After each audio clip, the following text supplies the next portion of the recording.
encuentran con nosotros Ana Laura Riboar, que es licenciada en Sociología, graduada en la Facultad de Ciencias Sociales de la Universidad de la República, con maestría en Desarrollo Regional y Local en la Universidad Católica del Uruguay, candidata a doctora y máster por el programa de doctorado sobre Sociedad de la Información y el Conocimiento, la Universidad Oberta de Cataluña, investigadora y profesora del Departamento de Sociología de la Facultad de Ciencias Sociales de la Universidad de la República del Uruguay, co-coordinadora del Observa-TIC de la misma facultad, integra el grupo de trabajo del Consejo Latinoamericano de Ciencias Sociales sobre Ciencia, Tecnología y Sociedad y otras redes y grupos académicos.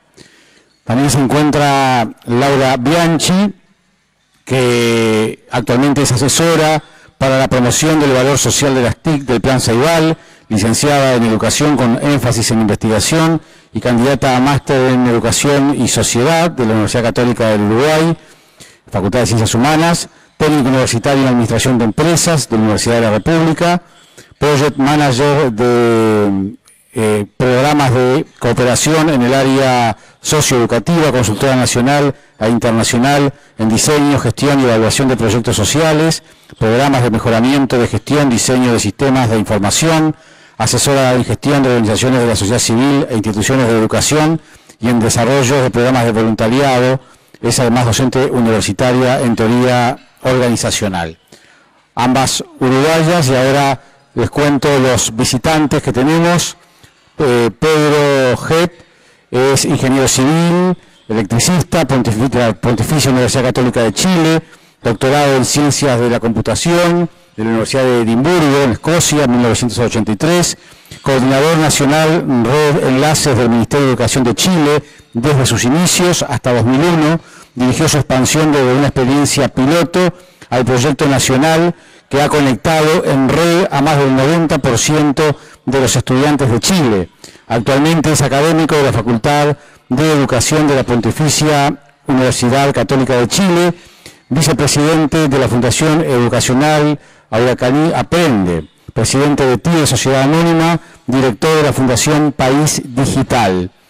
Y Guillermo Zunkel es sociólogo, PhD de la Universidad de Birmingham. Actualmente se desempeña como oficial de Asuntos Sociales de la División de Desarrollo Social de CEPAL, donde coordina el componente en educación del proyecto de Alianza para la Sociedad de la Información. Ha desarrollado investigación y asesoría de políticas en el campo educativo, así como en temas de juventud y familia. Les damos la bienvenida a todos y vamos a comenzar de la misma manera que iniciamos el coloquio de ayer. Le vamos a pedir, y si les parece a las damas, comenzar por los visitantes, una breve vinculación de cada uno de ustedes en vuestra área profesional y de trabajo cotidiano, vinculado al concepto, al título que nos convoca, que es Innovación, Tecnología y Educación Inclusiva. Pedro, tienes el micrófono. ¿Aló? ¿Sí? Hola, buenos días. Muchas gracias, Jaime, por la introducción. Habría preferido que partieran las damas, pero gracias por el pase. Estoy aquí en mi calidad de alguna manera representante del Banco Mundial, que durante este año hizo un experimento referido a este tema que se llamó Festival de Ideas.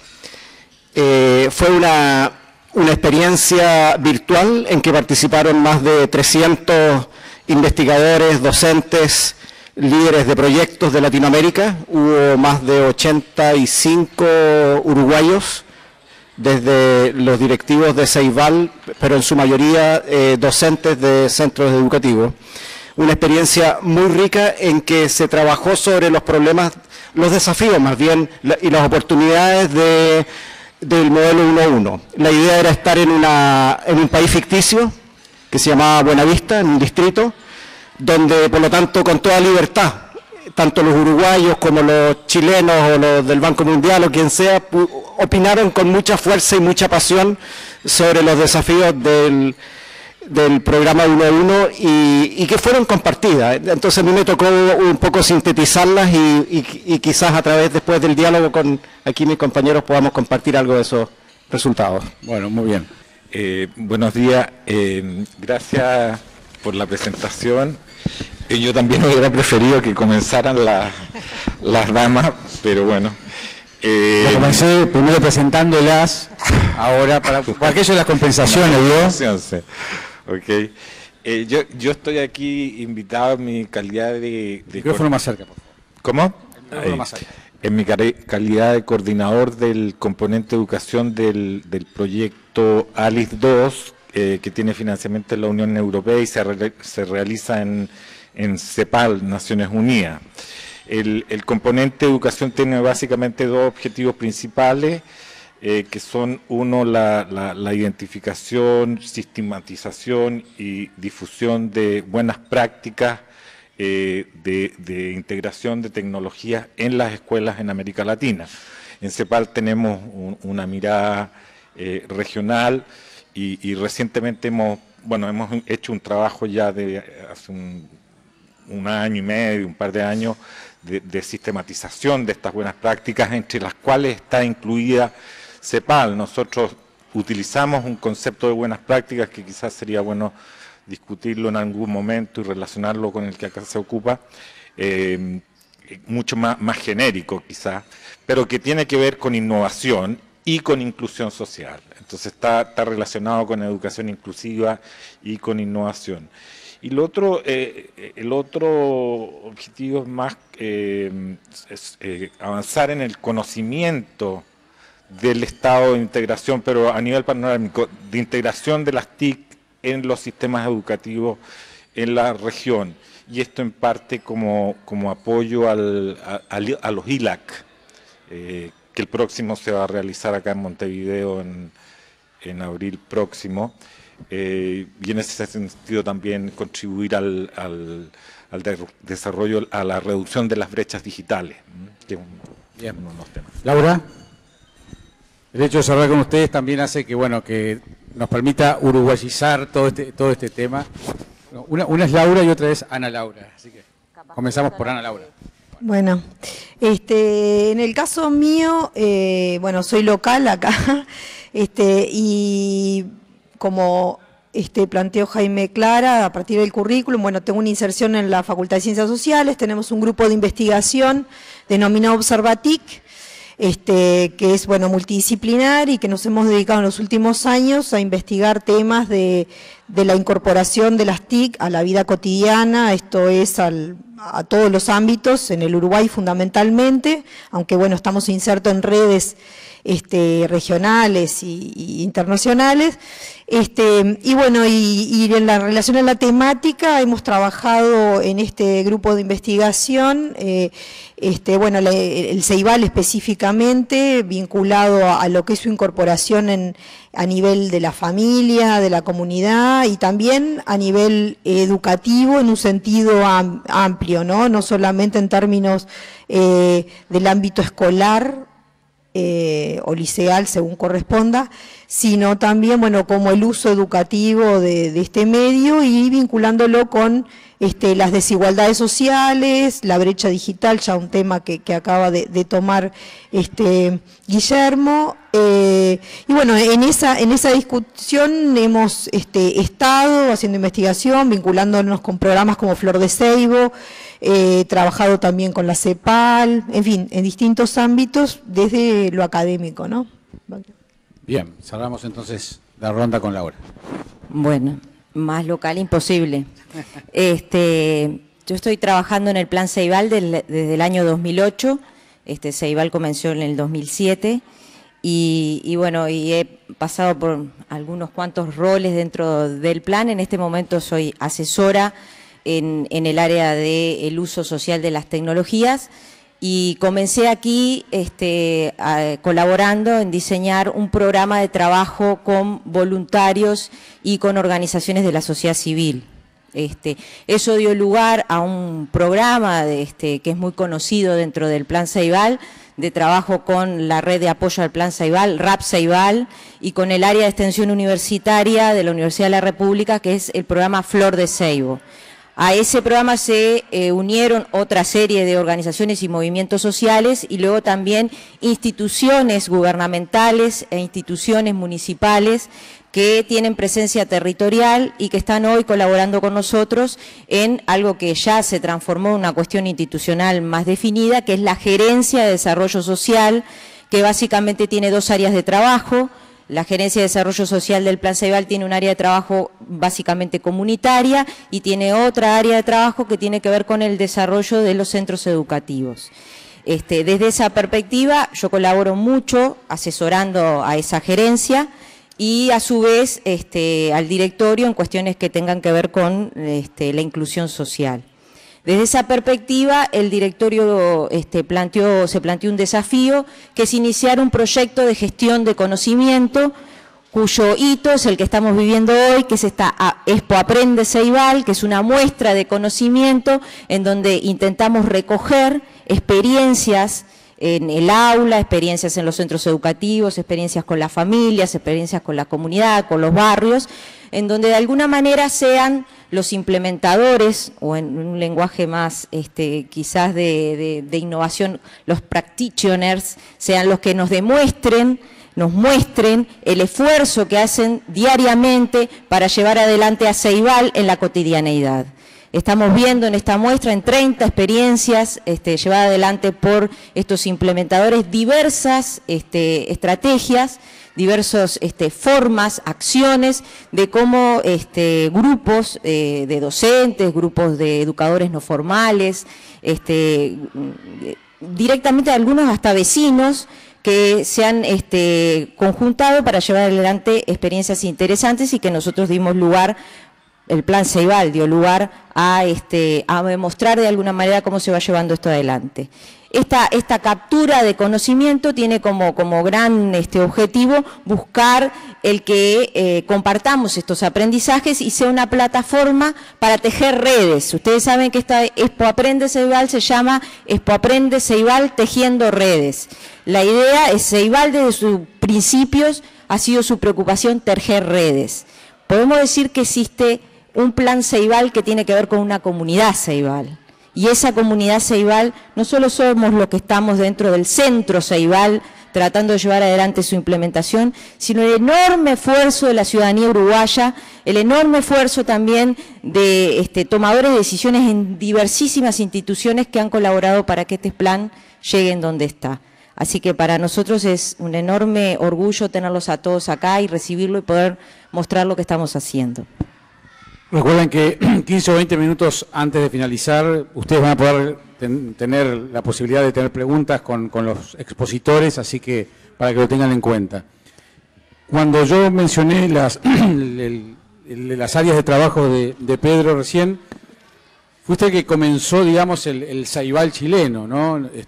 Y Uruguay, lo hablábamos antes de venir, tuvo la posibilidad de saber las dificultades que programas similares habían enfrentado para su implementación. Fueron muchos años en los cuales tú estuviste al frente de ese Ceibal chileno. ¿Cuáles fueron los escollos iniciales en comienzos de la década del 90 a los cuales se enfrentaron y cómo lo superaron? Sobre todo en el vínculo obviamente con el área educativa, ¿no? Que es lo que nos involucra. Seguro. Bueno, estamos hablando de principios de los 90, donde la tecnología todavía estaba incorporándose en los países, en los sistemas públicos y privados.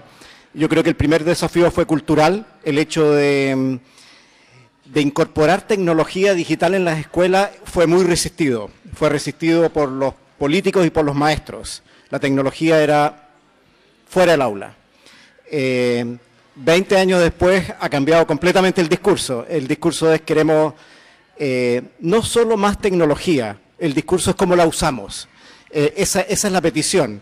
Los computadores sí, pero por favor ayúdenos a darle un sentido dentro y fuera del aula. Así que hubo ese desafío de poder iniciar ese cambio cultural. Los computadores y la tecnología es muy visible, entonces la prensa siempre acompañaba, a los políticos les encantaba inaugurar y eso ayudó. Pero lo más difícil fue lograr que los centros educativos, las escuelas y los liceos lo incorporaran. El otro gran desafío que yo creo que también tienen ustedes en Uruguay, que lo tiene todo el mundo, es incorporar, lo mencionábamos ayer, la tecnología en la formación de los profesores. Porque el esfuerzo que tienen que hacer los países hoy día es de lograr capacitación y acompañamiento con los maestros en ejercicio, que ya tienen un esfuerzo que hacer, unos tiempos muy limitados, unas preocupaciones ya y una cultura, una manera de funcionar muy enraizadas. Y donde en general no se los ha capacitado para eso. Exactamente. Entonces, esto que me vengan con computador y que me van a transformar el aula, exige tener respuestas de qué modelos uso, por qué es mejor y por qué no es mejor usar la tecnología en el aula, en qué medida mejoran los aprendizajes. Hay al menos una docena de preguntas muy concretas y muy legítimas que se hace cada docente cuando le piden que incorpore tecnología en el aula. Y el esfuerzo de los programas como Ceibal, como Enlace, es de, junto con los maestros, encontrar respuestas. Y esta Expo Aprende es un lugar donde uno puede mirar qué es lo que funciona y qué es lo que no funciona y hablar directamente con los protagonistas. Eso yo diría que fueron dos desafíos muy importantes. La respuesta al profesor de aula. ¿Por qué? ¿Cuánto? ¿Con qué? ¿Cómo enseño? ¿Y cuándo se puede decir que eso se superó? Si se puede cuantificar, a los 5 años ya estaba todo el mundo contento, los maestros contentos, los padres contentos. ¿Se puede fijar cuánto demoró eso? ¿O es un proceso que todavía genera resistencia 20 años después? Mire, Jaime, no genera resistencia. Yo creo que eso se logró alrededor de 5 o 7 años después, en que hubiese este cambio de switch del no al bueno quizás, al sí, pero dime cómo. Ahí pasó un buen tiempo, hubo mucho respaldo y yo creo que ahí Ceibal tiene carreras ganadas en muchos sentidos porque es un proyecto país, desde el presidente hasta, digamos, todos transmiten con mucho orgullo y un legítimo orgullo sobre Ceibal. Por lo tanto, el mensaje, ustedes tienen ahí una carrera ganada de que hay un orgullo nacional en tener Ceibal funcionando. Y como decíamos ayer, y como ustedes están en la vitrina de Latinoamérica, le tienen que poner doble empeño para mostrar que se está haciendo bien. Las resistencias van bajando, pero sigue estando fuertemente esa pregunta de cómo usarlo en el aula y fuera de ella. Sigue estando... Y hay nubes en el horizonte de que no siempre funciona muy bien, no funciona con todos los profesores. Un camino es trabajar con los innovadores, los que están viniendo hoy en día, los que están en esta sala seguramente. Esos son los pioneros, los que muestran el camino, a ellos hay que estimularlos. Pero está el 95% de los demás profesores en sus centros que necesitan argumentos más fuertes, necesitan un argumento más potente de por qué incorpora la tecnología en su pedagogía. Laura, tú decías que estabas desde el comienzo y esas dificultades que él manejó para Chile no te resultan ajenas a lo que pasó aquí, seguramente con otros plazos, pero porque Ceibal tiene 5 años, pero ¿no te resultaron ajenas esos problemas que ellos enfrentaron? No, no, para nada, y además muchos años trabajando en el sistema educativo también, asesorando. Me parece que es normal, él hablaba de un cambio de cultura, la cultura docente o la cultura de cómo se trabaja en el aula o cómo se trabaja en un centro educativo, no es esperable que uno pretenda en muy poco tiempo cambiar esas prácticas. O sea, esto necesita procesos, necesita acercamiento, quizás en una primera instancia siendo un programa universal, Ceibal apostó también a universalizar, digamos, la capacitación, dando una capacitación básica a todo el mundo, pero eso sabíamos que no iba a dar solución a las necesidades específicas de los docentes en cuanto al trabajo en el aula o al trabajo en el centro educativo. Luego, digamos, se fueron buscando o fueron surgiendo, porque no solo todo fue respuesta de Ceibal, también fue, por ejemplo, respuesta de la sociedad civil, los grupos de voluntarios o mismo Flor de Seibo fue acercándose a aquellas áreas de mayor dificultad, acercándose a aquellos centros con mayor dificultad, porque también esto, uno no puede hablar solo de lo didáctico, lo técnico didáctico, hay una cuestión muy asociada entre lo pedagógico, lo didáctico y las condiciones sociales, digamos, o las condiciones de inclusión de cada centro. Entonces, estas cuestiones se tienen que ver de una mirada más sistémica. Entonces, bueno, fuimos buscando respuestas, errando, lecciones aprendidas, estamos en un proceso de gestión de conocimiento, fuimos cerrando en algunas de esas estrategias, tratando de leer nuevas estrategias, quizás poniendo algunos énfasis en algunas cuestiones que en la cultura docente no son tan afines, entonces cambiando esas cuestiones que tienen que ver con cómo aproximarse a la tecnología, también dialogando con ellos y ellos diciendo, no, bueno, esto así no funciona, y bueno, y generando cierto malestar, porque uno cuando le cambian las condiciones de trabajo no viene contento y te dice, qué maravilloso, qué lindo, son unos poquitos innovadores que pueden llegar a visualizar la idea. La mayoría tiene como una cuestión de un planteo inicial que es, estoy en este lugar de confort, ¿por qué me lo venís a cambiar? Así que hay que tomarlo como un desafío de trabajo y así Ceibal lo ha tomado desde el inicio. Sí, ahora te doy la palabra a ti. Le quiero hacer, vinculado a esto, una pregunta a Ana Laura, que tiene que ver con el concepto de tecnología que ingresa al aula, porque ayer, por ejemplo, uno de los expositores, no recuerdo quién, puso el ejemplo, decía, un enfermero capacitado en los años 50, hoy entra a un quirófano y no entiende nada, no puede tocar nada. Sin embargo, un maestro formado en los años 50 entra a un salón de clase y prácticamente nada ha cambiado. El concepto del ingreso de la tecnología al aula, ¿cómo lo evalúan ustedes? Claro, lo que pasa es, está interesante la pregunta porque el sector educativo es como un sector muy específico en el sentido de, la educación está, digamos, en el mundo, no solo acá, está atrasada respecto a lo que han sido los cambios globales, ¿no?, actuales. O sea, es un sector al cual le cuesta actuar, no por los maestros o las maestras o quien dirijan o los gobiernos, no, es por bueno, está el colega, el famoso colega Pierre Bourdieu, justamente como describe el sistema educativo, sociólogo Pierre Bourdieu, francés, como reproductor de la sociedad, ¿no? Entonces, bueno, claro, ahí se generan hábitos, como él dice, y estructuras que tienden a reproducir.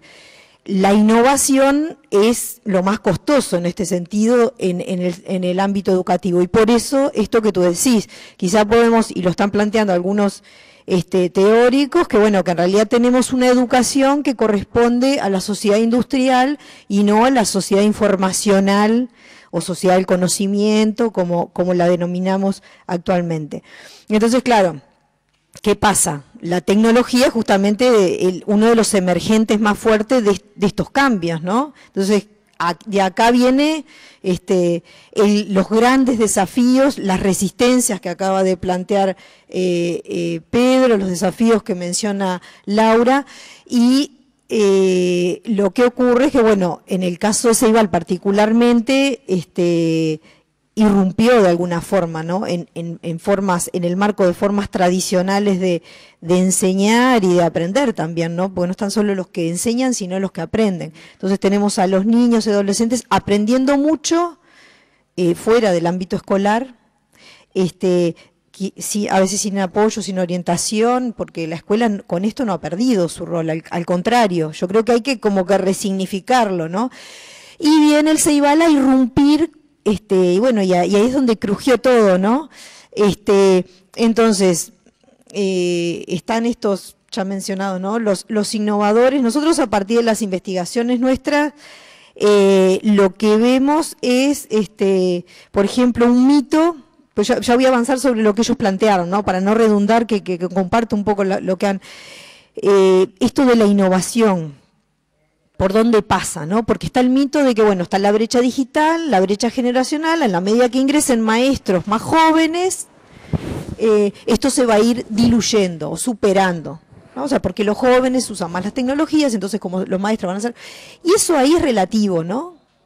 Yo eso lo relativizaría, estaría divertido, interesante hacer una investigación específica sobre el tema. Pero tenemos maestras innovadoras que no son jóvenes necesariamente, entonces me parece que hay otros elementos ahí. ¿Cuán innovadora es la maestra en general con su trabajo en el aula? Entonces, capaz que esa maestra está más abierta a incorporar las tecnologías y se plantea el desafío, invierte tiempo en hacerlo. Bueno, dejo por ahí porque si no sigo... Lo anoto porque ese tema a mí me importa mucho en función de cosas que se dijeron ayer. Pero también. Bueno, no sé si era para ahí que iba, pero está bien. Paso la posta. Muy bien, sí, no, Seguramente, Guillermo, tenés varias cosas para analizar como sociólogo, además de lo que se ha dicho, tanto de la experiencia chilena como lo que están diciendo de aquí de Uruguay. Sí, no, interesante lo que estaba planteando Ana Laura. Yo quería volver un poco sobre lo de Pedro, y que con lo que concuerdo plenamente, digamos. Ahora, lo que yo pienso es que quería aportar un par de ideas ahí. Es que efectivamente ha cambiado el contexto, o sea, 20 años es mucho tiempo. Y la tecnología está mucho más difundida. O sea, de hecho, cuando ustedes empezaron en Enlace, todavía no había Internet. Internet se difundió a fines de los 90. O sea, era computadores sin Internet. Ese viejos que estamos. Claro, nosotros. Sí. Era tecnología sin Internet, y eso ahora es impensable. Cuando se habla de tecnología, es tecnología con Internet. Entonces, eso es una cosa que ha cambiado. Y en ese sentido, también han cambiado las generaciones, pero no solo las generaciones de estudiantes, sino las generaciones de docentes. Y ahora hay muchos más docentes que están familiarizados con el uso de tecnología. Son, para usar el término de moda, nativos digitales. Entonces, ahí yo creo que hay, no es que con eso se venza la resistencia, ¿ah?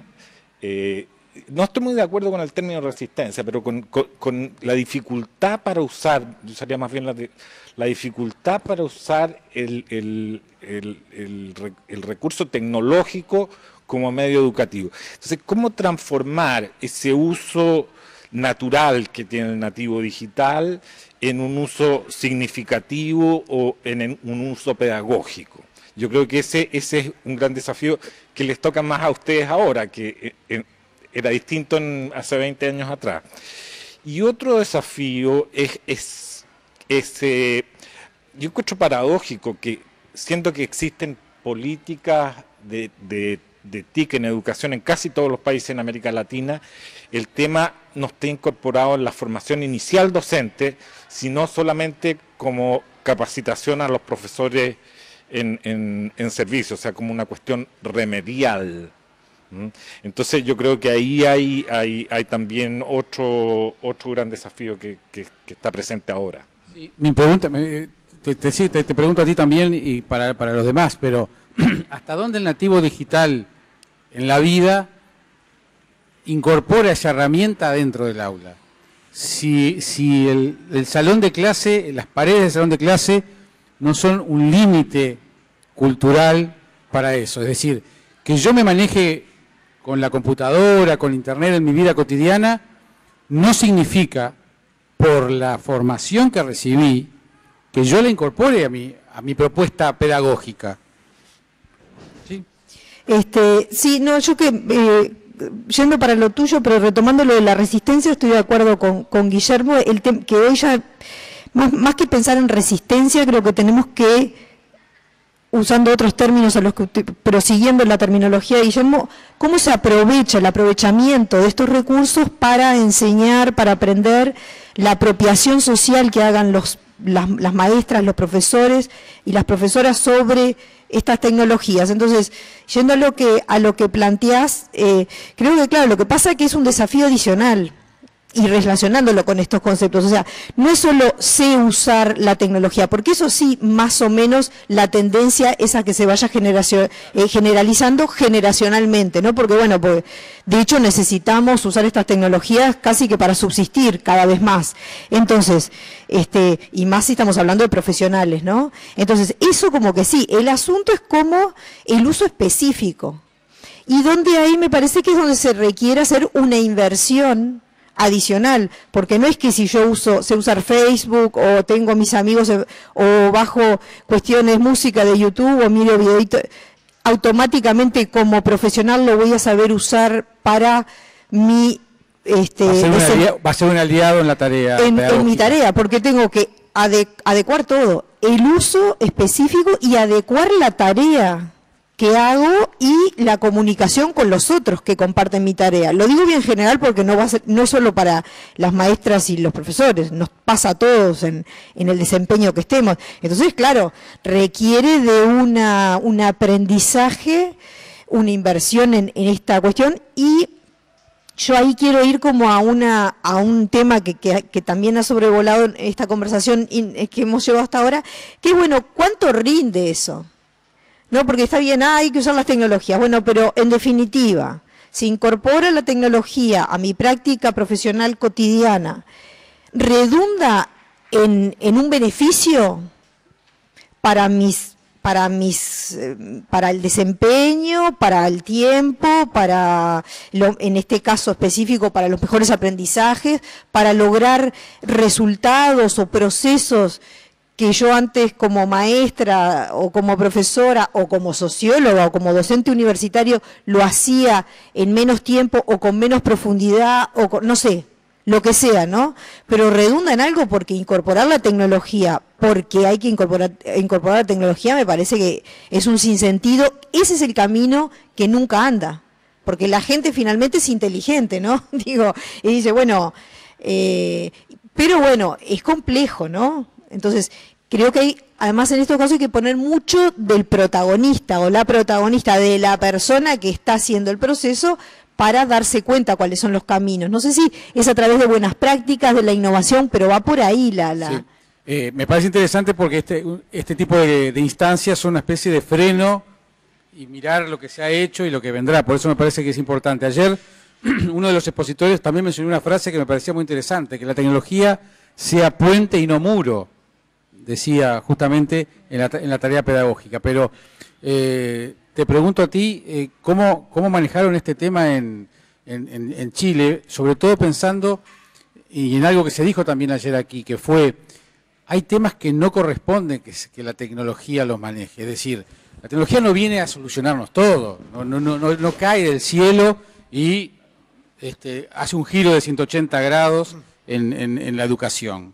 Entonces, hay cosas que los maestros no necesariamente tienen que apoyarse en una ceibalita o en la tecnología o en lo que sea. ¿Cómo manejar esa parte que no se adecua a la tecnología? Mira, súper tema. En realidad es algo que se debate con mucha frecuencia.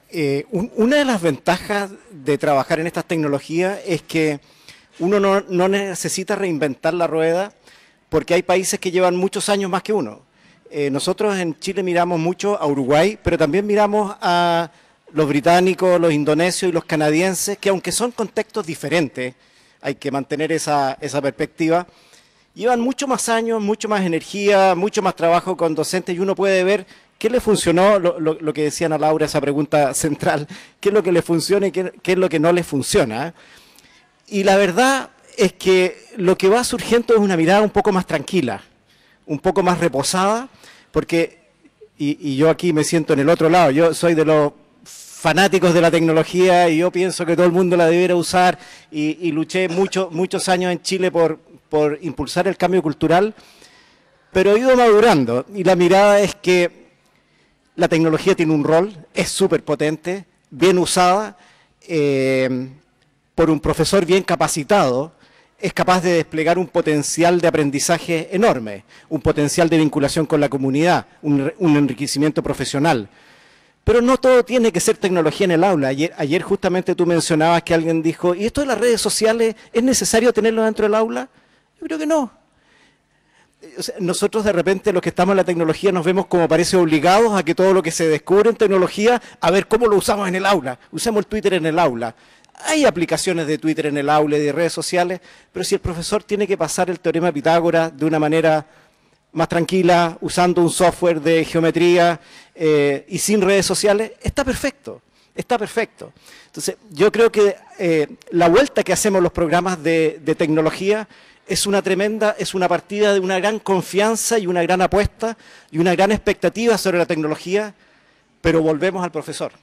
A ver, ¿cuándo le sirve esto? ¿En qué materia? Profesor de 4º grado de la escuela rural de, ¿cómo se llama? Una de por allá, a 500 kilómetros de Montevideo, que quiere pasar, que quiere enseñar lenguaje, algo. ¿Por qué y cómo usar la tecnología? ¿Qué le sirve? Pero yo creo que de repente lo abrumamos un poco con que tienen que usar desde el Facebook al último software, a los robots dentro del aula, y es el profesor el que tiene que determinar sus objetivos pedagógicos para ver cuándo y cómo le sirve. A veces son 5 minutos en el aula, a veces son 30 minutos, o a veces nada. El profesor está mejor sin la tecnología.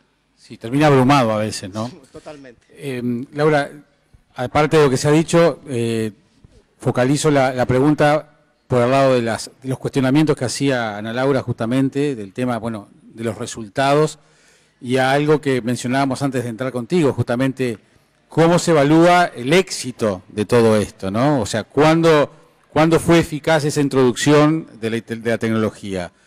Si los chiquilines saben más, si realmente las veces que se usó para bien, en el sentido de se logró el objetivo de que sepan el teorema de Pitágoras de esa manera o no. Y después, algo que decía recién Pedro, la capacitación de los profesores, hasta dónde se ha logrado generar una capacitación que les permita tomar esas decisiones trascendentes. En esto sí, en esto no. Bueno, hay a veces en esta preocupación que sobre todo que viene de las ciencias sociales, sobre el tema de la inclusión social y el tema del aprovechamiento de la tecnología, un primer escalón que Ceibal lo cumplió, creo que con mucho éxito y en forma muy rápida, que fue el acceso. A veces nos olvidamos de que Ceibal ha logrado tener al 100% de los alumnos de primaria y hoy al 100% de los alumnos de educación media, y a los maestros, a todos los maestros de educación primaria y a muchos docentes de educación media, hoy disponen de una computadora y de acceso a Internet. A su vez, ese acceso también lo hemos acercado a un montón de espacios públicos, básicamente vinculados a espacios a barrios o a localidades que tienen ciertas condiciones de vulnerabilidad, y que Ceibal se ha ocupado de acercar tecnología para que esos niños que antes seguramente iban a un cibercafé, por ejemplo, a conectarse, hoy te están pudiendo hacerlo en una plaza pública o hacerlo en un centro social, en un centro comunal. O sea que en términos de eficacia en cuanto al acceso, yo diría que Ceibal lo logró y lo logró en unos tiempos que para el Uruguay, creo que para muchos programas internacionales, se puede demostrar como un éxito. Y esto no es solo números, porque desde el punto de vista del diseño tecnológico, Ceibal tuvo que adaptarse a un montón de cosas. Yo recuerdo cuando ingresé acá que toda la discusión de cómo montar un sistema Wi-Fi que permitiera conectarse al mismo tiempo a los alumnos de un turno en una escuela. Y eso tenía que ver no solo con la disponibilidad de la señal, sino también tenía que ver con la posibilidad de administrar esa señal y a su vez, con los equipos. Muchos de los equipos que nosotros poníamos en las escuelas, las propias empresas proveedoras venían y decían, no, pruébenlo en ustedes, porque nosotros para tanta gente al mismo tiempo no lo teníamos probado. Entonces, no es un desafío solo en términos de el conocimiento vinculado a la educación, a lo social, es un desafío de innovación tecnológica permanente.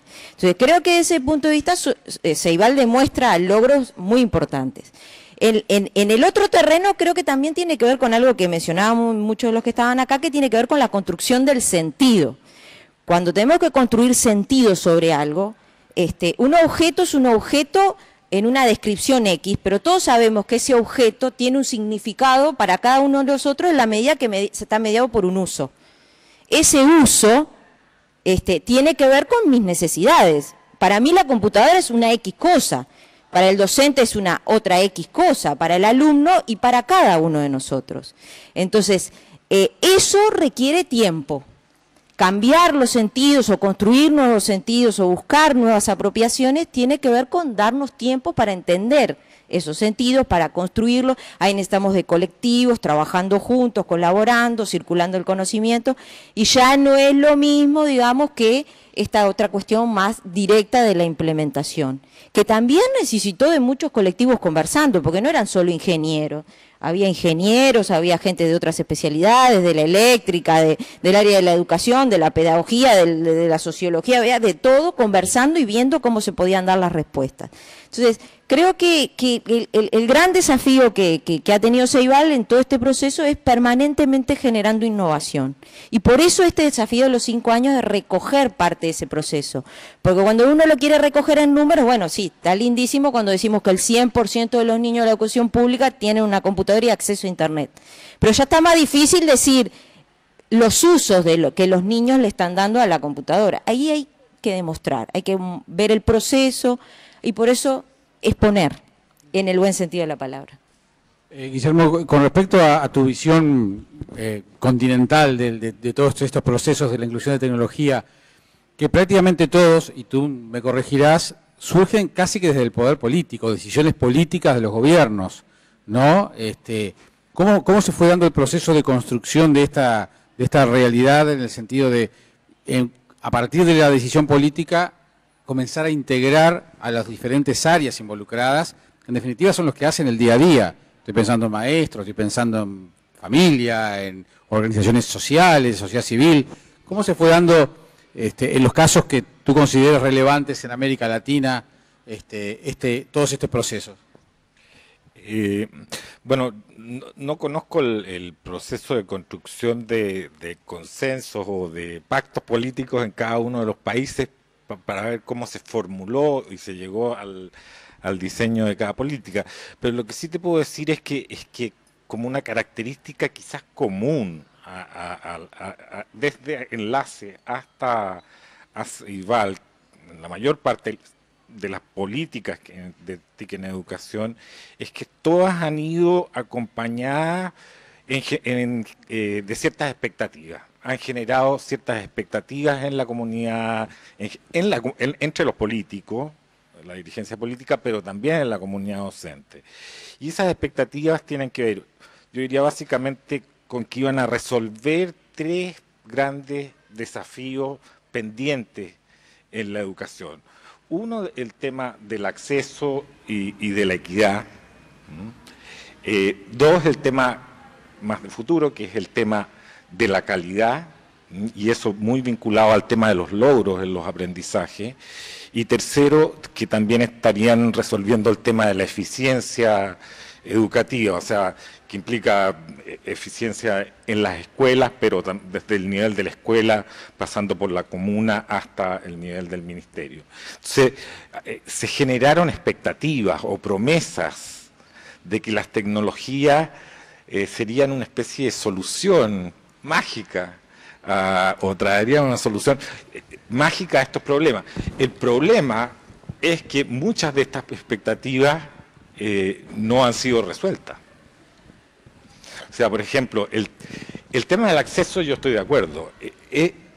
En Uruguay probablemente está bastante resuelto. Y en general yo diría que en América Latina las brechas de acceso se han ido reduciendo. Uruguay es quizás el país donde más se han ido reduciendo, pero hay otros países donde todavía son muy grandes, especialmente las brechas en términos socioeconómicos, también la brecha rural, urbana, etcétera.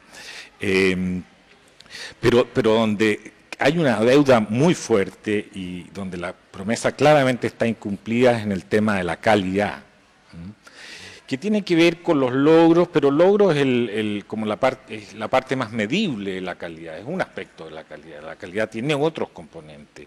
Entonces, ahí yo creo que es donde tenemos los desafíos de ahora en adelante. Ana Laura, hoy entre los distintos colectivos que se mencionaron como, no de resistencia, pero sí con una visión crítica, y ayer fue bien claro, porque se dijo especialmente en el coloquio, es el tema de lo que está por fuera del aula, porque acá estamos centrándonos en el salón de clase, en la tarea educativa, pero la ceibalita supone la apropiación. El niño está todo el día, el estudiante está todo el día con su computadora, cambiándole la vida, obviamente. ¿Qué pasa cómo manejar el vínculo familiar? Que eso va a tener sus consecuencias evidentes en el día a día del aula. ¿Cómo se maneja? Se puede manejar desde el diseño de contenidos, sí. El tema familia.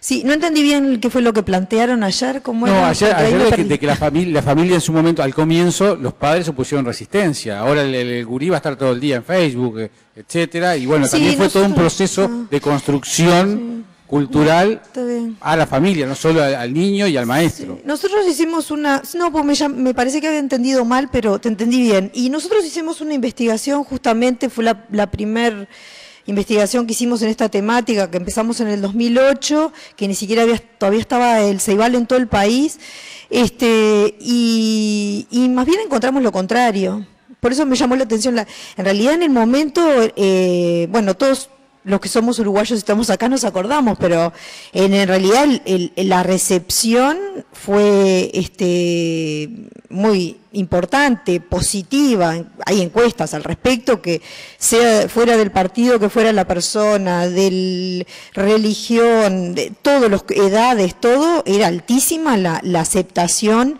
y bien visto, y el beneplácito con el programa, ¿no?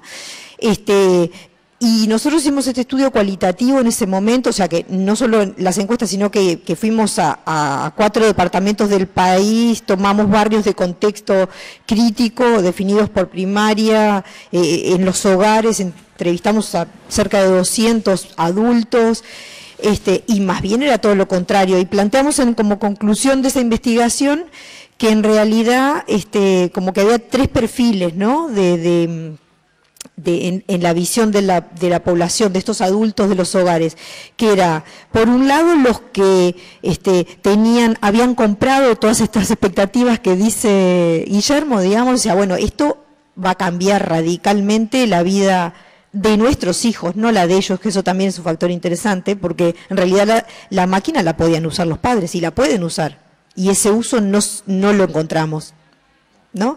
Entonces, como estas expectativas políticas, que decía, políticas por darle no están en la población, que es como un tecnologicismo, este fetichismo de la tecnología que va a resolver todo. Después otro grupo muy menor, que es este que tú decís, los resistentes, o sea, esto es una porquería, en realidad ahora los niños ya no van a saber trazar un mapa, no van a saber, o sea, como una mirada muy conservadora, incluso de la educación, de cómo se aprende, o sea, mis hijos no van a poder calcar un mapa como yo aprendí y hay que hacerlo y estar horas ahí haciendo ese esfuerzo, ¿no? O sea, van a hacerse perezosos los niños. Pero eso era un grupito, ahí estaba eso, pero un grupito súper menor. Esto no era una muestra representativa, pero era muy menor, ¿no?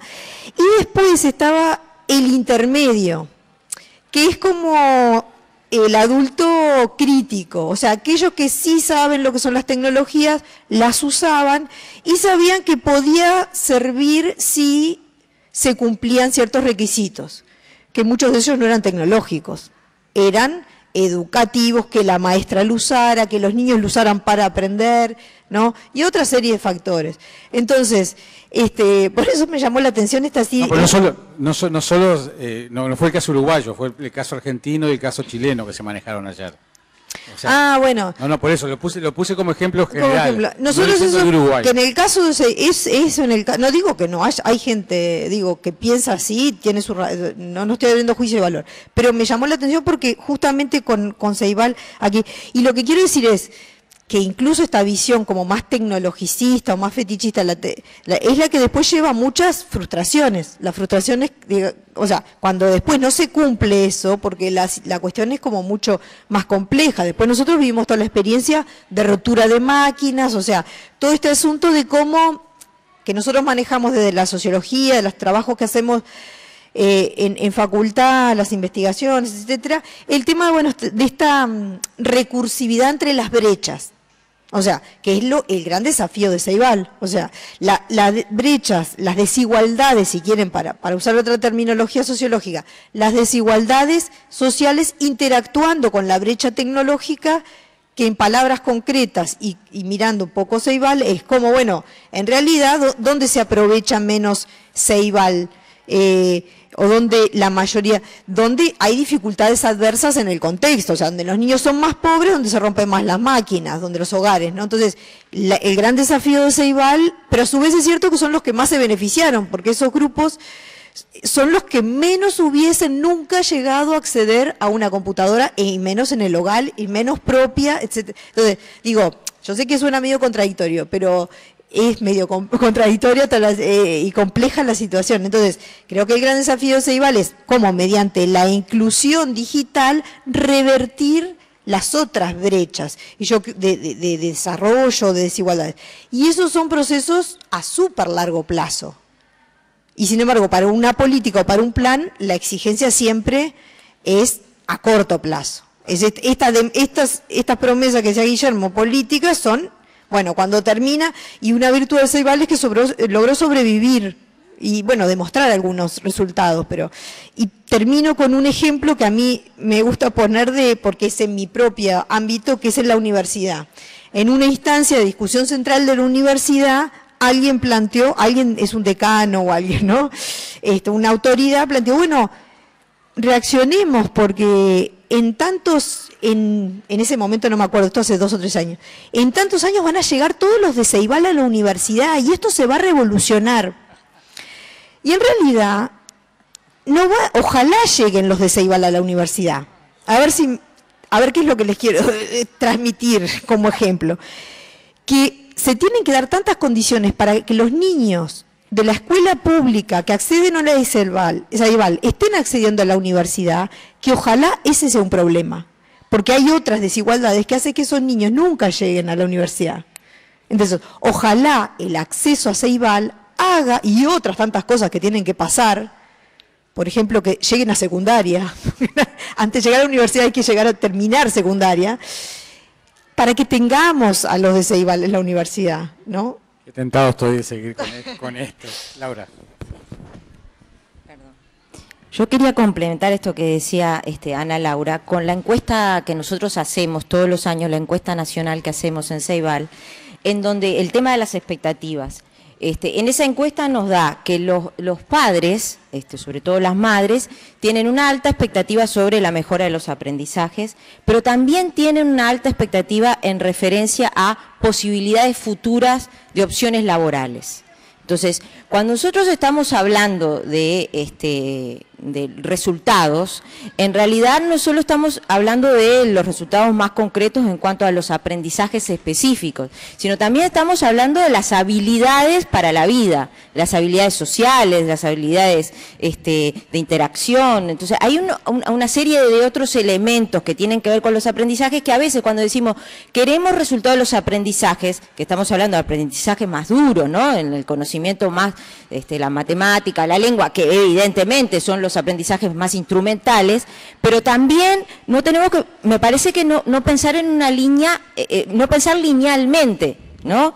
Entonces, si no logramos inmediatamente ver el aprendizaje en la lengua, entonces no vamos a ver el aprendizaje en ningún lado. No, a lo mejor si lo empezamos a ver en la incorporación de ciertas habilidades sociales, termina redundando en una habilidad, fortaleciendo una habilidad como es la lengua, ¿no? Y sobre todo en los aspectos comunicacionales de la lengua. Y bueno, también las formas de pensar y de evaluar y de medir, y acá me parece que es muy importante los mediadores, o sea, los comunicadores.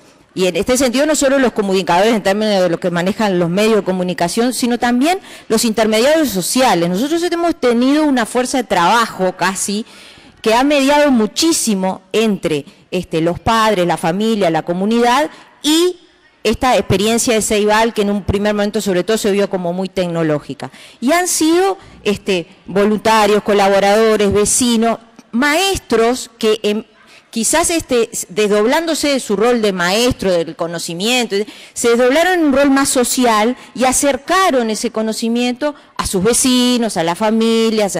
Entonces, en realidad me parece que eso también es importante ver cómo comunicamos las expectativas y qué estamos diciendo cuando estamos diciendo que alguien está aprendiendo algo que es útil. Me parece que eso hay que trabajar esa idea.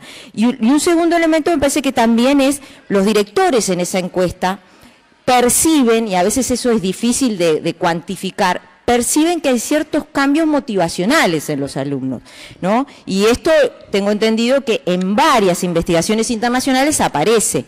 Y esto es una oportunidad. ¿Cuántos de nosotros que trabajamos en educación decimos, bueno, ¿cómo hacemos para motivar a los chicos, a los niños, a los adolescentes, para que estén en actitud al aprendizaje, ya la actitud para aprender, ¿no? Y esto tiene que ver con la motivación. Entonces, cuando estas tecnologías generan algún tipo de motivación y los directores y algunos docentes lo visualizan, bueno, vamos a aprovechar esa motivación en términos de que sea como la antesala para el aprendizaje. Entonces, hay algunos elementos que ya están apareciendo, quizás por los formatos que tenemos de cómo evaluar la efectividad de estas cuestiones y cómo introducirlas en una estrategia de enseñanza-aprendizaje, nos falta esa descodificación, pero hay cosas muy interesantes. Y quizás la más, y la que por lo menos yo como desde lo educativo me emociona es cuando hicimos una evaluación sobre en qué tiempo los niños aprendían un uso básico de la computadora y nos encontramos con la sorpresa de que era el único gráfico que no discriminaba en términos socioeconómicos. Los niños aprendieron en un primer contacto con la computadora prácticamente en los mismos tiempos en aquellos niños que venían de condiciones menos favorables, en más o menos los mismos tiempos de los niños que venían de las condiciones más favorables. O sea que, en realidad, eso nos está dando un dato de que aprender en forma motivada, la curiosidad, el querer saber, por suerte, no discrimina en términos socioeconómicos ni socioculturales. Así que ese es un gran desafío que tenemos los educadores. Pedro. Bueno, en esto de las expectativas y los cambios culturales, nosotros, le pasó a varios vecinos nuestros, tuvimos dos grandes opositores. Uno primero era el sistema escolar. El sistema escolar que se oponía de alguna manera y, como mencioné, fue cambiando a la introducción de las tecnologías. Y el otro fueron las universidades. Curiosamente, que son el centro de la innovación, las facultades de educación fueron completamente reactivas a la incorporación de la innovación tecnológica. Pero tuvimos dos aliados importantes. Uno fue el sector político y el otro fueron las familias. El sector político, en su discurso desde el presidente y los ministros, prometiendo la transformación de la sociedad hacia la sociedad de la información, sobrevendiendo las expectativas con un entusiasmo político notable. Mi país es bastante polarizado, ustedes saben, pero sorprendentemente, cuando nos tocaba defender en el Parlamento los presupuestos del programa Enlace, la izquierda y la derecha unidas jamás eran vencidas y estaban todas de acuerdo en que había que implementar esto porque estaba esta promesa un poco desbocada de que íbamos a transformar a Chile en una sociedad de la información y el conocimiento, y los políticos con mucho más energía que los tecnócratas. Sin embargo, ese mensaje político llegó a los hogares más humildes, y eso hizo que los padres exigieran a sus escuelas que tuviesen tecnología y que la usasen. O sea, desde arriba, desde la televisión y desde el discurso, llegó al hogar de la familia rural que dijo: entonces en mi escuela también. Y lo que no por diseño, sino que por oportunismo hicimos, fue abrir la escuela a la familia, que el centro donde estaban los computadores y la internet fuese usado por principalmente las mamás más cercanas en mi país a la educación que los papás. Y lo que hicimos fue entonces potenciar ese vínculo, haciendo que la tecnología tuviese sentido para la mamá. Por ejemplo, si estaba en un pueblo rural, no tenía que ir a la capital, sino que podía sacar el certificado de nacimiento o la hora en la clínica o saber del precio de las hortalizas en el mercado en internet, y no tenía que, y se ahorraba un viaje o podía ir preparado. Le comenzamos a dar sentido personal, profesional y laboral al adulto, y muchas veces ellos eran capacitados por sus propios hijos, y por lo tanto hubo un círculo virtuoso de acercar la comunidad a la escuela, abrir la escuela como un espacio de aprendizaje de toda la comunidad, y también darle un orgullo y un ánimo a los niños y a los profesores que trabajaban con los padres de lograr estos resultados. Entonces, ese fue un puntal fundamental, el darle sentido para la comunidad y para los papás. Bueno, y ahí también sirvió de que los padres querían que sus hijos aprendieran más de tecnología, usaran los computadores, y eso fomentó el uso al interior de las escuelas de forma significativa, diría yo. Vamos a Guillermo y después queda abierto el espacio de preguntas. Bueno, siguiendo un poco con el tema de las expectativas y de los cambios, bueno, yo creo que un hecho que es incuestionable es que las tecnologías llegaron para quedarse. O sea, aunque quisiéramos y hubiéramos muchos que estuvieran en resistencia, ya no nos podríamos deshacer de las tecnologías. Eso no hay vuelta atrás. O sea, vamos en esa dirección y eso es algo que es inevitable. Entonces, eso independientemente de las frustraciones. Yo creo que hay dos o tres puntos que me gustaría hacer. Uno es que, y esto es retomando algo que señalaba, no sé si Pedro o quién atrás, es que las tecnologías no se pueden meter en todos lados en la escuela. No se pueden meter en todos lados en la escuela. O sea, no cada innovación tecnológica que produzca la industria, hay que buscarla cómo acomodarla. Y en ese sentido yo creo que el problema es más bien a la inversa, es que yo creo que el proceso se ha dado que es la industria la que lidera el proceso, cuando en realidad debiera ser la industria, la escuela la que genera la demanda. O sea, la escuela debiera ser mucho más explícita en generar la demanda y no solo la industria en hacer la oferta y después ver cómo adaptarlo. O sea, que ahí hay un tema que yo creo que vale la pena darle un poco vuelta. Un segundo punto que me gustaría hacer tiene que ver con el potencial. O sea, un hecho que también me parece incuestionable es que los contenidos digitales tienen un potencial educativo que está reconocido. Y eso está reconocido por la literatura en muchas partes del mundo, en Estados Unidos, en Inglaterra, etcétera. Por ejemplo, para enseñar asignaturas tradicionales como matemática o cuestiones de lógica, cosas abstractas, el uso de la parte visual, las animaciones, etcétera. O sea, está demostrado cognitivamente, psicológicamente, que ese anclaje funciona. Entonces, eso hay que vincularlo, me parece, de alguna forma mejor todavía, y en ese sentido, con lo que decía antes, vincularlo también con la escuela al currículum. Lo que decía acá antes, ha pasado mucho tiempo y los logros en los aprendizajes no han mejorado en términos, si uno mira las pruebas PISA, qué sé yo, no ha pasado nada, entonces mucha frustración. Entonces se empieza a pensar en, bueno, hay que generar, se están dando otro tipo de habilidades, y eso es verdad, habilidades sociales, pero también habilidades cognitivas. Entonces, de repente, lo que nos está haciendo falta también son nuevas formas de evaluar. O sea, las pruebas de rendimiento estandarizadas, internacionales sobre todo, lo que mide son conocimiento en ciertas asignaturas, pero no miden habilidades. Y sobre todo otro tipo de habilidades que son a lo mejor las que está requiriendo el siglo XXI. Entonces, ahí hay un tema también de desafío que no es solo en Uruguay, sino en todos nuestros países.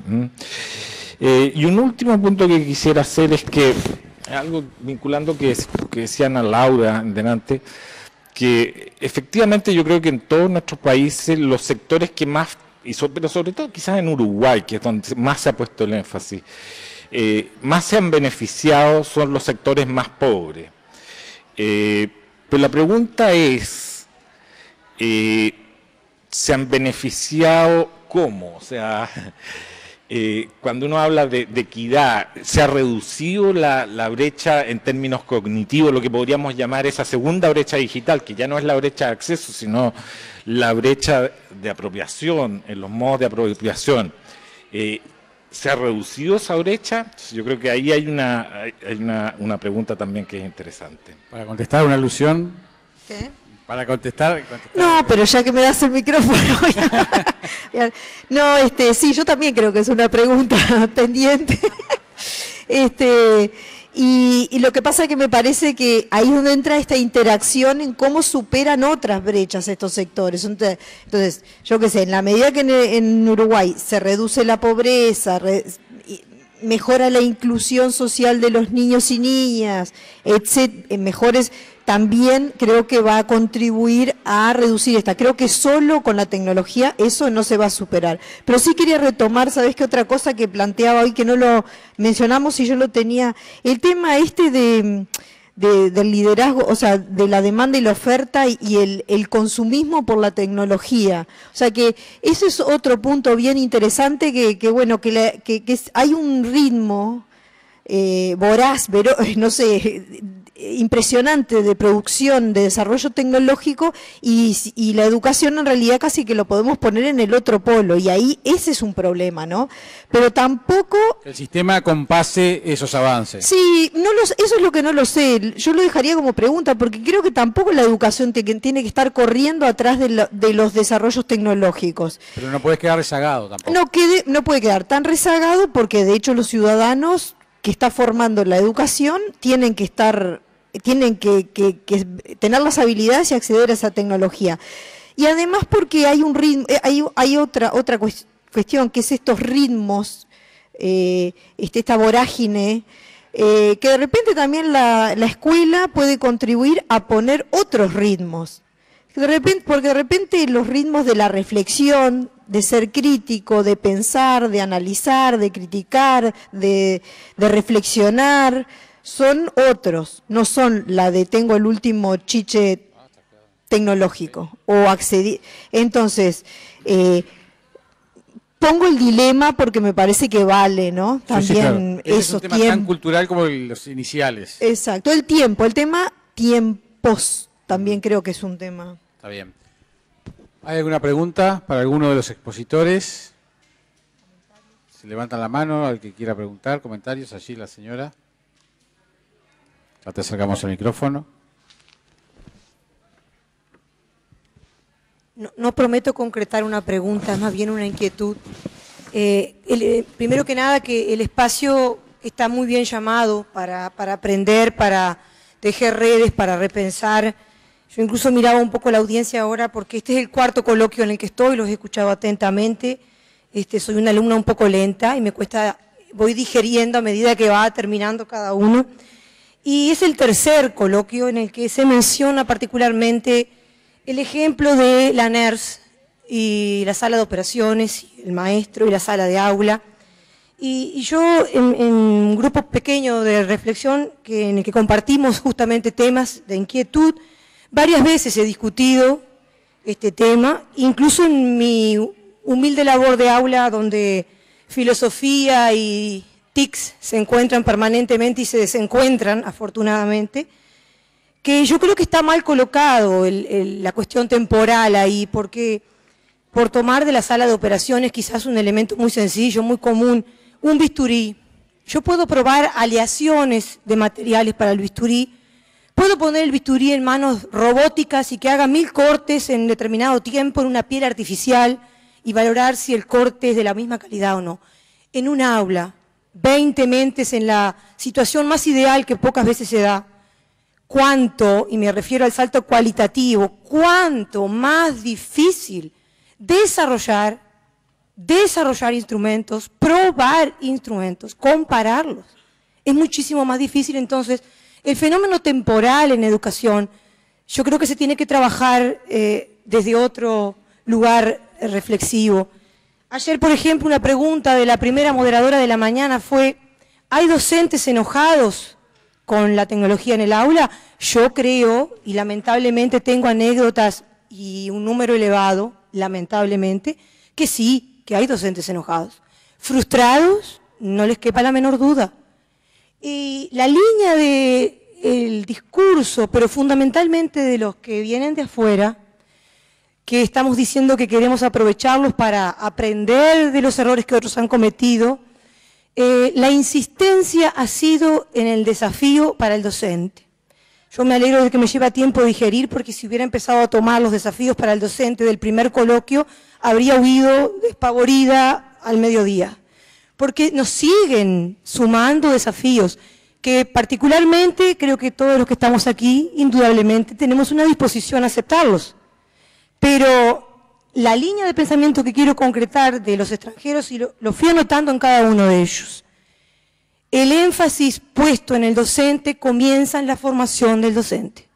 En mi experiencia local se han hecho talleres fundamentalmente con maestros ya en práctica, recibidos. ¿De dónde eres? De Rocha.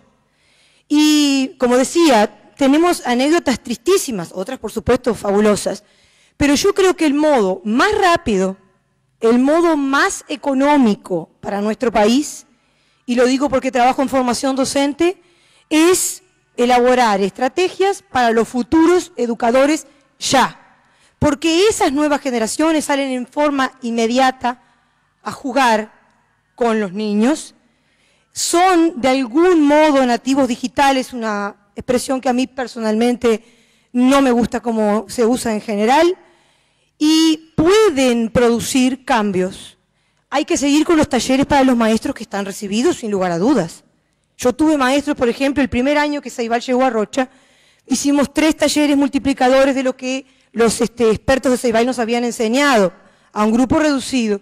Tuve maestras que decían, como me queda poco para jubilarme, prefiero jubilarme antes que aprender a manejar la máquina. Entonces, hay que seguir por ese camino. Pero el énfasis tiene que estar en esos futuros educadores. Docente de informática, coordinadora Cineduca, en la experiencia local digo, el futuro docente no tiene una apropiación real en el currículum de formación docente con el uso de las nuevas tecnologías. Se requiere, y me encantaría que hubiera aquí autoridades que en su momento fueron coordinadores, por ejemplo, de informática. El alumno encuentra solo 2 vías en sus 4 años de formación con la informática y son insuficientes. Pero me preocupa aún más todo lo que se ha hablado desde el día de ayer con el uso de la informática, con el uso de la tecnología en el aula. Los docentes con los que he trabajado ya recibidos, ¿qué me dicen? Que eso queda librado a la criteriosidad. ¿Dónde aprende el docente criteriosidad? Criterio es una cosa, buen criterio es otra. El buen criterio, ¿dónde se lo enseñamos? El sentido común, menos común de los sentidos. Todo lo que se ha hablado aquí cae en la esfera ético-política del hombre. No casualmente, el eje transversal de todo el plan de primaria uruguayo es la ética y la política. Los futuros docentes no tienen una formación real y efectiva en estos 2 ejes fundamentales. El sujeto ético está fuera del currículum de formación docente, excepto por un escasísimo taller de 30 horas de formación ética en derechos humanos. Nada más. Después, del tiempo. Decían el desafío de educar hoy. Educar ha sido un desafío en todos los tiempos humanos. Lo que ha cambiado, la realidad, sí cambia, está más compleja, sí. No sé si más compleja para nosotros que para un griego del siglo V a.C. Maestro, Sócrates dijo, los jóvenes son desobedientes, se aprovechan de sus padres, comen su comida y no respetan la autoridad. Cualquier comparación con la generación ni es mera casualidad. Ha sido siempre un desafío educar. Entonces, el fenómeno temporal en educación creo que hay que manejarlo de otra manera. Para no concretar ninguna pregunta, es bastante provocador tu razonamiento. Y voy a tomar, para quien quiera de ustedes, lo que ella dice, que era la pregunta final que yo pensaba hacerles a todos, a los 4, que es, ¿cuál es el talón de Aquiles de iniciativas como esta? ¿Qué es lo que hay que tener cuidado? ¿Cuál es la kriptonita de Superman que tiene un plan como este? Y entonces tomo las observaciones que ella hacía justamente para, de alguna manera, que cada uno de ustedes aterrice los problemas, la piedra en el zapato que puede tener un plan como este. Empezamos desde aquí. El que tiene más experiencia. Bueno, en realidad, muchas gracias por la reflexión. Súper importante. Yo me imagino que en Uruguay debe ser igual que en Chile. La mayor parte de los males de la sociedad se los atribuimos a la educación. Si hay un problema de drogas en la sociedad, es que hay que educar a los jóvenes. Si hay un problema de delincuencia, es que falta educación. Si es que está mal distribuido el ingreso, es que no estamos bien educados.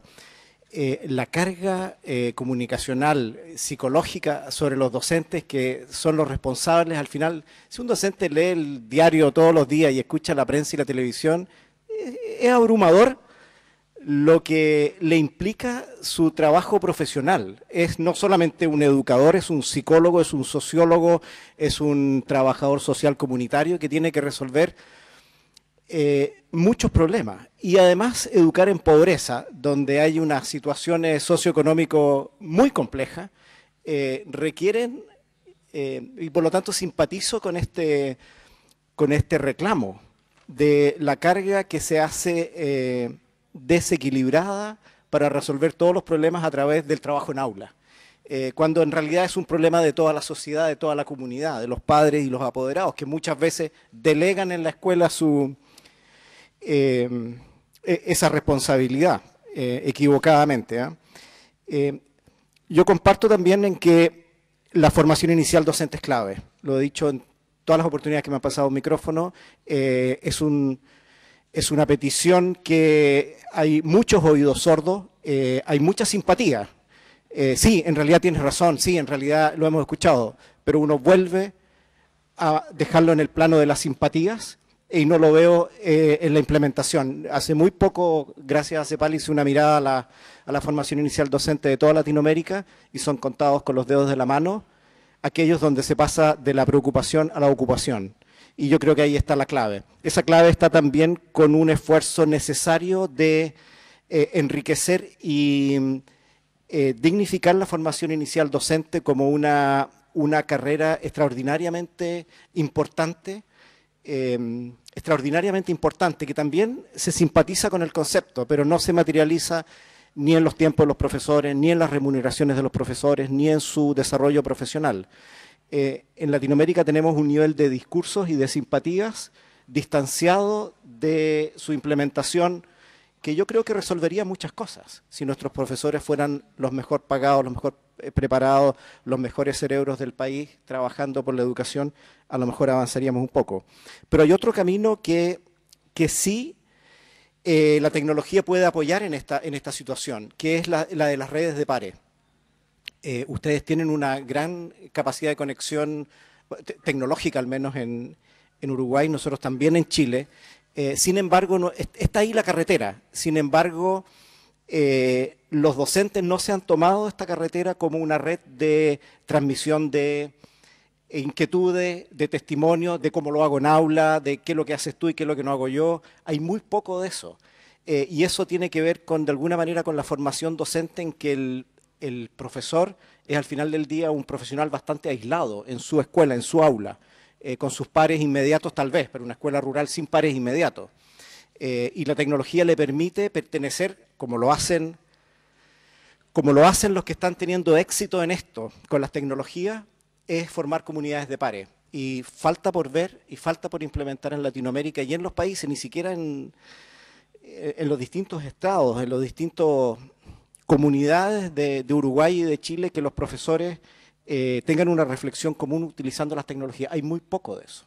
Y eso es una herramienta muy potente, por lo menos para compartir las angustias. ¿Sí? ¿Laura? Bien, agradecer. Creo que no fue una pregunta, pero fue muy provocativa, ¿no? Me hizo acordar esta cuestión de... Hay un autor, Hargraves, que habla de la sincronía y la diacronía en la mirada sobre los centros educativos.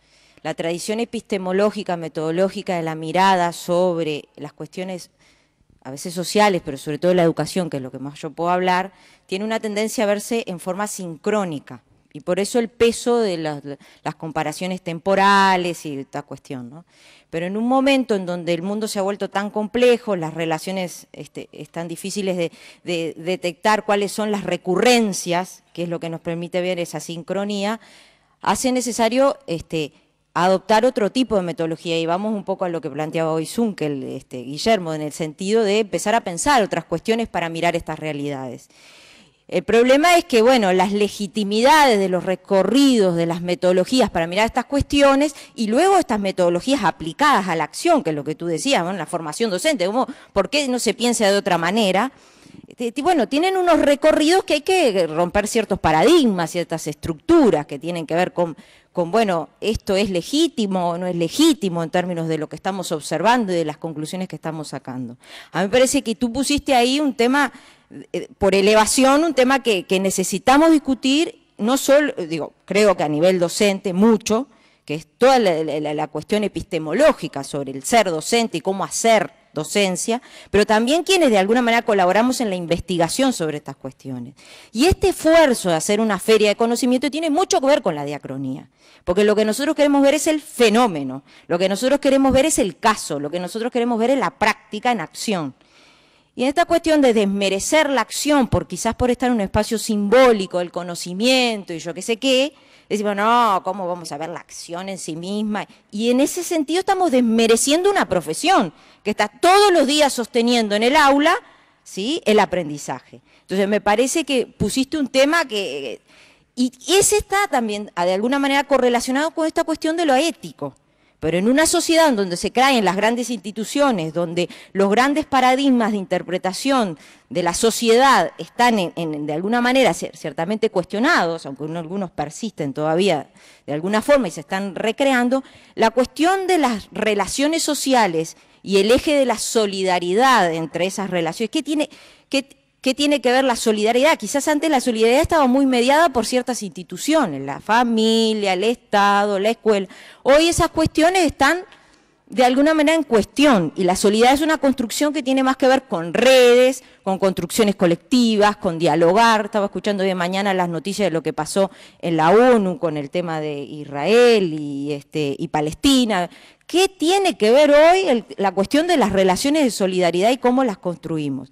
Entonces, esta cuestión del criterio, buscar el criterio, en realidad, bueno, está exigiendo, me parece, un desafío enorme de empezar a sentarse juntos y dialogar y conversar, y por eso, vuelvo a insistir, el gran esfuerzo de hacer este tipo de eventos, el que ustedes tengan la palabra, que aunque hoy la tuvimos bastante nosotros, el que ustedes se puedan expresar y el que se construyan redes para que esta solidaridad se vuelva concreción en ideas y en acción. Me parece que ese es un gran sentido que le hemos querido dar a este evento. Guillermo. Bueno, yo quisiera terminar agradeciendo la invitación a estar aquí presente, a los organizadores y a las personas presentes. Un poco retomando esta pregunta por el talón de Aquiles, yo efectivamente creo que, bueno, esto ya se insistió a lo largo, yo diría que desde el comienzo, y se terminó con la persona que hizo el comentario al final. El tema está en la formación inicial docente. Sé que Pedro Gepi hizo un trabajo, nosotros en el programa ALIS también le encargamos a otra persona que hiciera un diagnóstico y efectivamente hay, o sea, es una paradoja, digamos, que los países tengan políticas de TIC en educación, pero el tema de la formación inicial docente nunca haya sido incorporado dentro de las políticas como un elemento clave. Y eso yo no tengo una respuesta por qué. Pero creo que digamos, ahí está la clave de todo el asunto. Ahora, creo también que no estamos 20 años atrás, han pasado 20 años desde que comenzó Enlaces y tenemos una cierta ventaja y entonces también hay o sea, está el tema de la formación inicial docente, pero hay una cuestión, no un problema, sino un tema relacionado, que es cómo es lo que entendemos por uso significativo. O sea, si muchos profesores ahora ya usan las TIC naturalmente y son nativos digitales, entonces, ¿cómo hacer que ese uso natural que ya tienen lo transformen en uso pedagógico? Ya no es solo un tema de alfabetización digital para muchos profesores, que lo fue al comienzo, que es que aprendieran el uso de las aplicaciones, cómo manejar la máquina, las distintas aplicaciones, etcétera, sino es específicamente para ciertas materias. Entonces, y vincular eso al currículum. O sea, yo creo que ahí hay un nexo, digamos, que hay que establecer y que aquí se habla mucho. En el plan Ceibal, bueno, a mí me parece que quizás, si me hubieras preguntado cuál es la singularidad del plan Ceibal dentro de América Latina, yo te diría que quizás es abrirse a la comunidad, porque muchos de los otros componentes que tiene son los mismos que tienen otros programas de América Latina, pero la diferencia está en esta apertura que tiene como un elemento, digamos, estratégico a la comunidad. Pero esta apertura, y que sea mucho en los sectores más pobres, no me queda muy claro cuando dicen, ya el niño se lleva la computadora, el niño es propietario de la computadora y se la lleva a la casa, pero ¿qué significa aprender en la casa? O sea, si no sabemos qué significa aprender dentro de la escuela, ¿qué significa aprender fuera de la escuela? O sea, ese uso significa, o sea, yo sé lo que pueden hacer con el computador, pero un uso significativo fuera de la escuela. Entonces, bueno, ahí hay un otro, no sé ya si llamarlo talón de Aquiles, pero un otro problemita, digamos.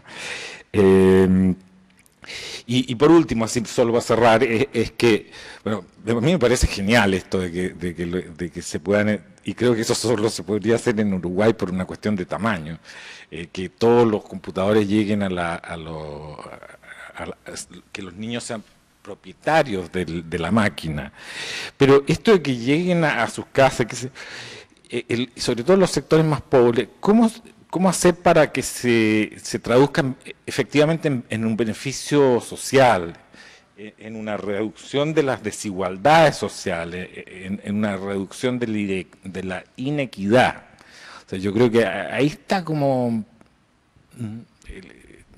no diría un talón de Aquiles, sino son más bien preguntas, ¿no? Que me quedan. Ana Laura. Sí, bueno, lo de la formación docente creo que hay un acuerdo y particularmente en Uruguay ha sido un absurdo, la verdad, casi vergonzoso que solo recientemente teniendo el CEIBAL, hasta el punto de vista de la inversión país que se ha hecho con eso, que solo hasta hace poco se ha incorporado y parcialmente, por lo que veo, no he estudiado especialmente el tema, pero, o sea que ahí hay un debe. Por lo pronto, un talón de Aquiles de varios, pues me cuesta decir un talón de Aquiles, porque hay como varios talones de Aquiles, pero ese, por lo menos, por lo pronto, coincido con todos los demás en que es así. Y yo, me pareció interesante la exposición y me provocó, y voy a discrepar también. Cuando planteabas, claro, lo decís desde el lugar docente, el tema de que no es tan difícil o más difícil. Lo que pasa es que ha cambiado todo tanto. El filósofo griego seguramente tenía 3 alumnos que eran seguramente, o 5 pongamos, ¿no?, de la aristocracia griega, y sería muy rebelde, sí. Pero la verdad que hay una distancia muy grande respecto a lo que es tener un grupo hoy. O sea, entonces, hay cosas que seguramente siguen de la educación, que capaz que es la esencia que vos querés plantear, que es el dar contención afectiva, porque eso es un tema complicado para los docentes, porque estamos hablando de niños y de adolescentes, límites, y eso sí, seguramente está fallando un poco el disciplinamiento, el rol de disciplinamiento de la educación, pero porque, claro, hay otra problemática social. Y esto se plantea a veces en términos de la discusión pública como, bueno, primero se tienen que hacer cargo los padres, que es cierto, nos tenemos que hacer cargo los padres, pero hay padres y madres y madres, y a veces hay madres y no hay padres, para hacer también esas distinciones. Entonces, las crisis por las que pasa nuestra sociedad ha sido tan grande también desde el punto de vista social, que devolverle la pelota, es cierto que es una injusticia y es imposible que la educación se haga cargo de todo eso, pero también devolver la pelota en la sociedad, algunos nos pueden llamar la atención, por ejemplo, yo como madre, porque tengo otros recursos culturales, entonces, bueno, hacete cargo de tus hijos, muy bien, y es cierto, a veces también hay un problema, ¿no? Pero, estoy hablando socialmente, no me estoy haciendo una autocrítica personal, lo digo en primera persona porque creo que hay madres y padres distintos, entonces ahí tenemos una problemática social ahí que hay que resolver. Entonces, es injusto para la educación y quizá en ciertos sectores, y creo que se ha venido reforzando esa cuestión, ese rol que le está tocando a la sociedad, pero también voy a lo nuestro, o sea, el salto tecnológico es tan grande que cuestiona la educación, o sea, las sociedades han dado un salto cualitativo, o sea, no estamos hablando de una revolución tecnológica, la invención de la locomotora. Estamos hablando de una tecnología que trabaja sobre el conocimiento y sobre la forma de producir y reproducir conocimiento y la forma de aprender. Entonces, no es cualquier, y por eso es que es que cuestiona especialmente a la educación, pero no a la educación, a la forma en que aprendemos, enseñamos y generamos conocimiento. Por eso es que toca especialmente. Entonces, a lo que voy, la discrepancia es en el sentido que no es lo mismo, hay un desafío enorme y yo creo que sí es más, tiene que ser más difícil para los que tienen que enseñar. Yo digo, a mí me pasa en la universidad, no es un tema solo de la primaria o la secundaria. Y ahí yo quería señalar algo respecto a lo que traía, que lo tenía y no dio la oportunidad, el tema de dónde se aprende. Claro, se aprende ahora en distintas partes, ¿no? Entonces, claro, con la XO también se aprende de otra forma y a veces los niños en el hogar y las niñas en el hogar solos, en la calle, con sus pares. Entonces es cierto que si los docentes y los padres también, y las madres también, ¿por qué no nos transformamos en mediadores, en ese acompañamiento, y cargamos una energía específica en que utilicen este recurso para aprender cuestiones que le benefician, porque aprender es muy amplio también, ¿no? Se aprende de todo en la vida. Entonces, lo bueno, lo malo, los beneficios. Entonces, claro, ahí hay un problema, ¿no? Pero yo digo, los jóvenes y los niños, yo lo estoy viendo más en secundaria, utilizan esta tecnología para resolver las cuestiones educativas que no están detectadas. O sea, cómo estudian en red ellos a través de Facebook, cómo hay que ponerse a mirar cómo preparan un escrito el día antes por Facebook, ¿no? Uno se pone un poco nervioso, pero... O sea, lo que no dio el docente o no orientó el docente, lo hacen ellos porque es un recurso que tienen y lo aprovechan para conseguir sus fines. Ahora, esos fines educativos son los mismos, son compartidos por los profesores y profesoras de cómo deberían preparar ese escrito, cómo deberían aprender. Bueno, pero ellos lo están haciendo igual, y hay como un aprendizaje informal, hay un aprovechamiento de esta tecnología para aprender. Puntos suspensivos. Continuará. Ahí va, justamente de eso se trata. No hay conclusiones absolutas, sino que todo nos ha generado pensamiento y tratar de mirar hacia adelante en cómo mejorar las cosas. Gracias a ustedes y por supuesto gracias a ustedes por haber presenciado este coloquio. Tienen ahora 1 hora para el descanso, el almuerzo y después sigue la actividad. Muchas gracias. Asuntos públicos.